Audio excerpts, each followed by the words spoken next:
base, on a un collectif d'architectes et quand on a vu qu'il se passait ça à Amiens... Vous êtes amiennoise? Moi je suis amiennoise, oui. Et du coup, je trouvais ça sympa comme initiative. Du coup, on a envoyé un dossier de candidature. Et en étant un peu sceptique parce qu'on savait que c'était plutôt axé sur le paysagisme, du coup ils nous ont rappelé en nous disant oui, il y a quand même une parcelle sur laquelle se trouve une petite construction, donc on s'est dit ça pourrait être l'occasion que ce soit des architectes qui s'y collent. Et avec quand même la dimension de traiter le paysage autour de la cabane. Du coup, en fait, on s'est associé avec Laure, qui est une de nos copines paysagistes. Et donc voilà, quand on est arrivé, c'était quand même...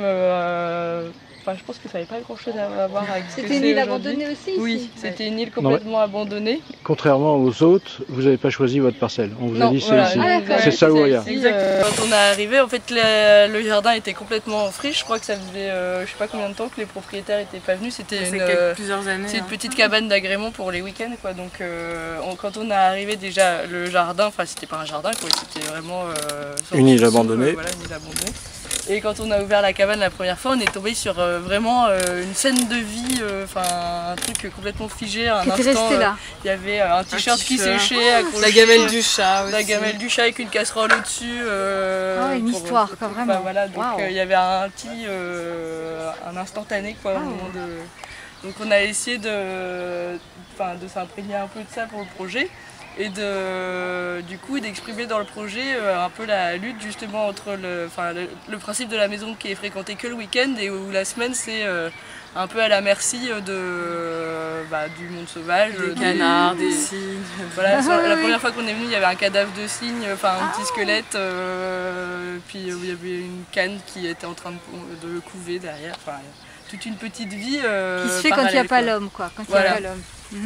Donc, alors votre projet? Donc le projet, on l'aborde plutôt par l'angle opposé et en fait c'était du coup l'idée de quelque chose qui allait se découvrir petit à petit et en fait on aborde du coup par un aspect qui va être plus friche du point de vue végétal. La nature sauvage et nature domestiquée, voilà, deux faces du projet. Et puis l'idée c'était aussi de se dire, le projet s'appelle Imaginer la suite. On ne sait pas comment ça va évoluer, quoi, qui va prendre le dessus à un moment donné, parce que les plantations, nous on les a plantées il y a 2 mois, donc forcément aujourd'hui elles ne sont pas encore à hauteur de la cabane, mais le but c'est vraiment d'un côté foisonnant et puis l'autre côté pelouse, bien tendue. Oui, et puis comme les gens quand ils viennent ici. Voilà. Du coup, en fait, le fait de créer la double peau en bambou, c'est un peu le support pour une végétation qui se développerait qui viennent grimpante. Dedans. Voilà, et du coup en fait c'est un peu c'est un élément architectural et qui risque de se retrouver un peu à la merci du végétal relativement rapidement. On pourra rentrer dans la cabane? On peut faire un tour. Non mais les gens ils pourront.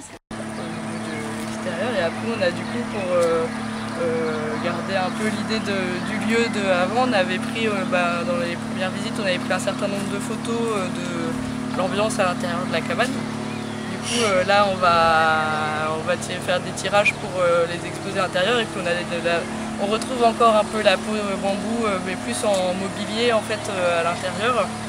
Et ce qu'on aimerait c'est matérialiser au sol l'emprise des meubles qui du coup eux vont sortir de la cabane en fait. On va faire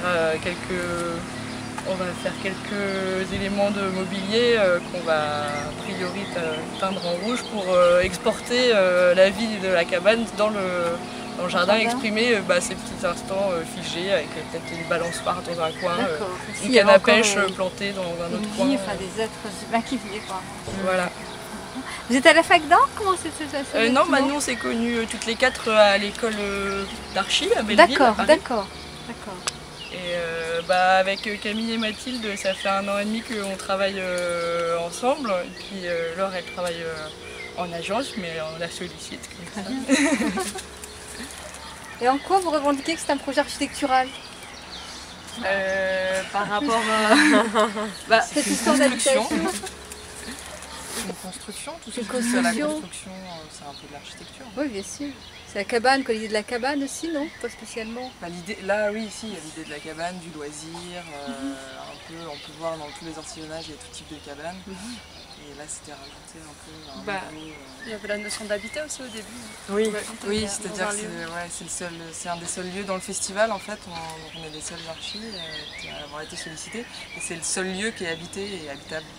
Donc D'accord. du coup effectivement on a mis un peu l'accent sur cette contradiction domestiquée Elle était comme ça? Vous l'avez... Non, Non, on l'a non, repeinte intégralement rouge. Là, on a signe un peu. En fait, depuis l'intérieur, ce qu'on voudrait, c'est.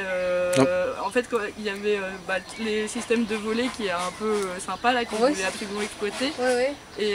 mais qui étaient relativement hors d'usage. Du coup, on a fait en sorte de pouvoir les manipuler et en fait, de s'en servir de support pour faire des cadrages. C'est-à-dire que là, c'est pas encore fini, mais on a créé les tablettes qui sont en dessous et on va mettre des voiles de part et d'autre pour vraiment avoir cette idée depuis l'intérieur de cadrer des points de vue et des percées sur le D'accord. paysage.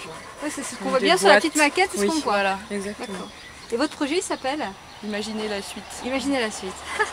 D'accord. Mais c'est Et super. oui, non, mais en même temps, la part de paysage a été importante. Enfin, pour nous, c'était vachement bien parce que c'était notre première vraie confrontation et que on a beau être toujours en collaboration plus ou moins lointaine avec des paysagistes dans les projets, là, de mettre la main à la pâte, c'est un peu l'occasion de réaliser ce que c'est, quoi. C'est vrai qu'on a pas mal mis la main à la pâte de oui. façon générale. On fait tout ce qui est construction, on l'a fait nous-mêmes. Et du coup, vous travaillez aussi un peu avec les autres, vous vous rencontrez de toute façon. Oui, avec les autres Oui, équipes. les autres groupes. Ouais, bien sûr. ouais. Là, on fait une passerelle, l'autre équipe, les gens qui Ah sont oui, en on va train de travailler peut-être derrière, parler de la passerelle. sont en train de faire une passerelle pour aller sur la parcelle voisine, D'accord. qui sera en bambou.